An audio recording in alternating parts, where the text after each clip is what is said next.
Hello friends, आप सभी का स्वागत है तेज मैथ्स में। फ्रेंड्स, आज हम लोग मैथ्स का पार्ट 3 देखेंगे और इसमें वैसे प्रश्न होंगे जो रेलवे एग्जाम्स में एक से अधिक बार पूछे गए हैं, जो आने वाले एग्जाम्स के लिए भी मोस्ट इम्पॉर्टेंट होंगे। तो आइए देखते हैं पहला प्रश्न। देख सकते हैं कि यह प्रश्न कितने बार आपके एग्जाम्स में पूछे जा चुके हैं। तो फ्रेंड्स, इसमें हम वैसे ही प्रश्न देखते हैं जो कि रेलवे एग्जाम्स में एक से अधिक बार पूछे गए हैं। देखते हैं पहला प्रश्न।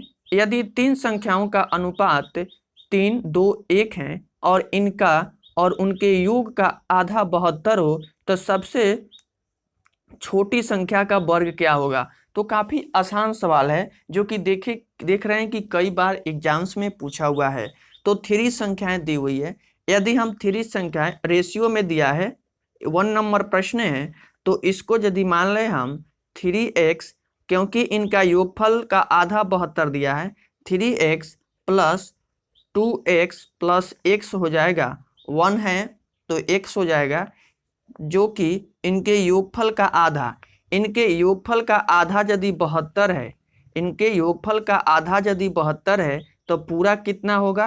पूरा कितना होगा? 2 गुना हो जाएगा, 144 हो जाएगा।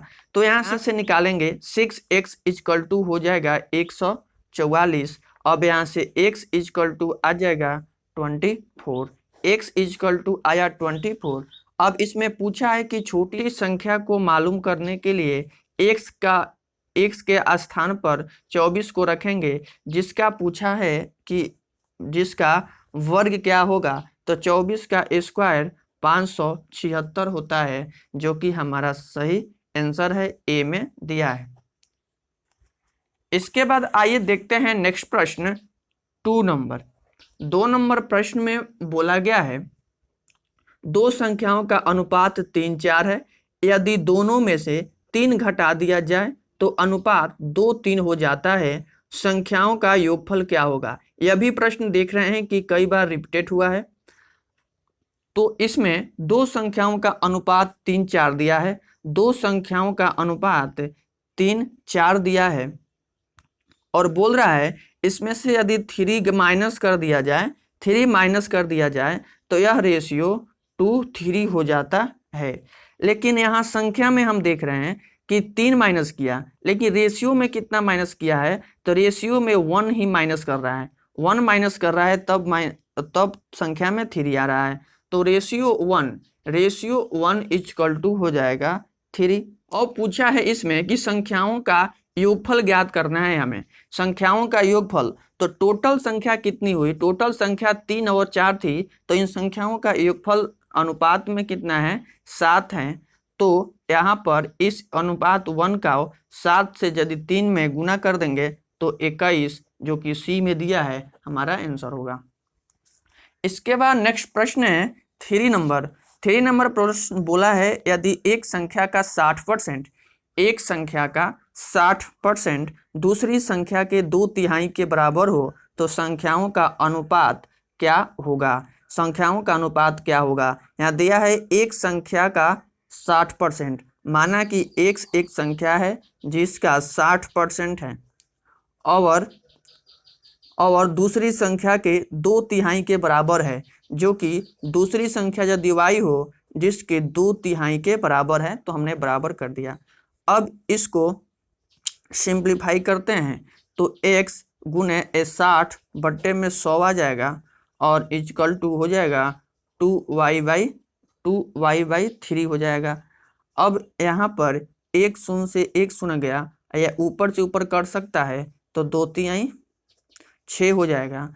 अब यहाँ से हम x का मान निकालेंगे, तो इसमें क्रॉस मल्टीप्लिकेशन करेंगे तो 3×3 के 9x इक्वल टू 10y हो जाएगा। 9x इक्वल टू 10y हो जाएगा।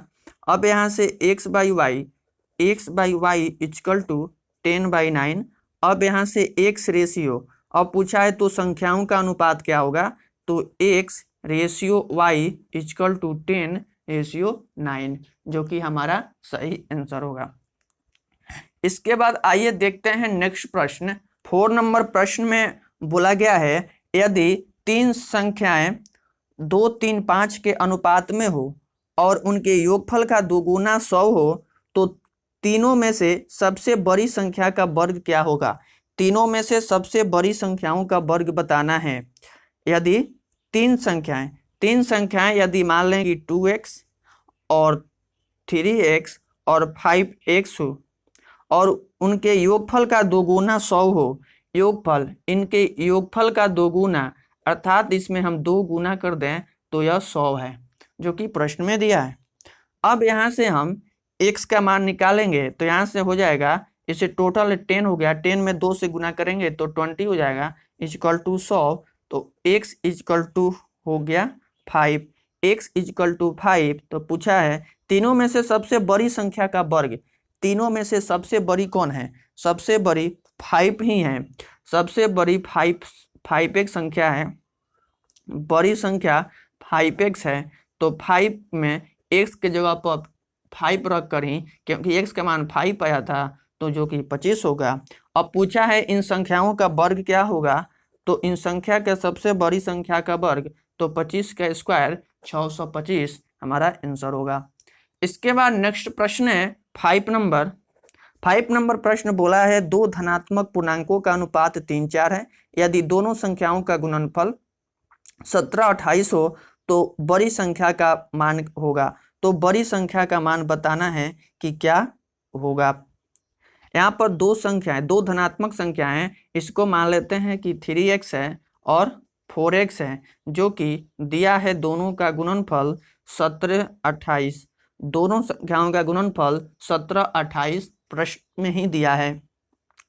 अब यहाँ पर हो जाएगा 12x square equal to 17, 28, x square equal to 144 हो जाएगा। जब इसे इसको डिवाइड करेंगे तो यहाँ से x इक्वल टू हो जाएगा 12, x इक्वल टू हो जाएगा 12।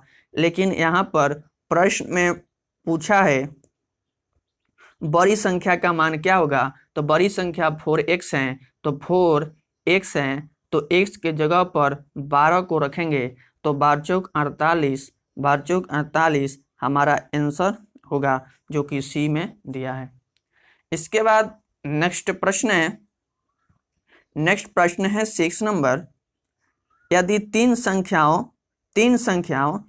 1, 3, 5 के अनुपात में है तथा उनका योगफल 10, 800 है तो तीनों में से सबसे बड़ी संख्या क्या होगी।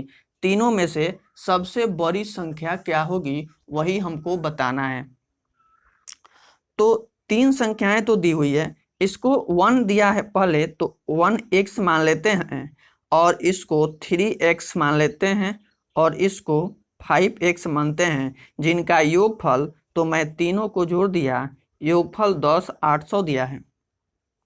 अब यहाँ से 9x इक्वल टू हो जाएगा 10, 800।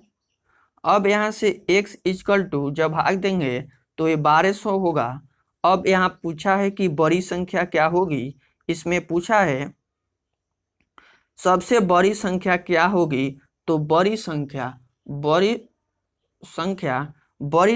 बराबर 5